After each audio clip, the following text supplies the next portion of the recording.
पांडवों की सेना में महारथी कम नहीं थे, पर अब दुर्योधन अपनी ओर से भी असली महारथियों के नाम बताने वाला है।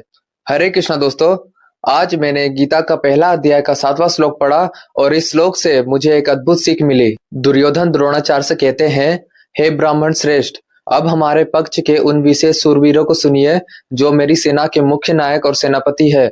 मैं उनका परिचय प्रस्तुत कर रहा हूँ। यहाँ तू शब्द का अभिप्राय क्या है और अस्माकम के साथ इसका प्रयोग क्यों किया गया? यहाँ तू शब्द का अर्थ है भी। दुर्योधन कहना चाहता है कि पांडव पक्ष में ही नहीं बल्कि हमारे पक्ष में भी अनेक श्रेष्ठ योद्धा हैं। और विशिष्टा शब्द किनके लिए प्रयुक्त हुआ है और निबोध क्रियापद का भाव क्या है? विशिष्टा शब्द उन चुने हुए महान वीरों के लिए है जो बल, बुद्धि, साहस और रण कौशल में श्रेष्ठ हैं, जो उसकी पूरी सेना की शान है। निबोध कहकर दुर्योधन यह जताता है कि मेरी सेना में भी सर्वोत्तम शूरवीरों की कमी नहीं।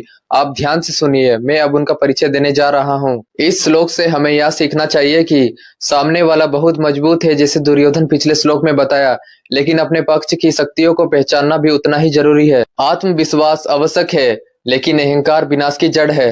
दुर्योधन को अपनी सेना पर भरोसा था, लेकिन उसका अत्यधिक अहंकार उसे युद्ध की आग में झोंक देता है। तो दोस्तों, जीवन में अपनी शक्तियों को पहचानिए, पर अहंकार को कभी हावी मत होने दीजिए।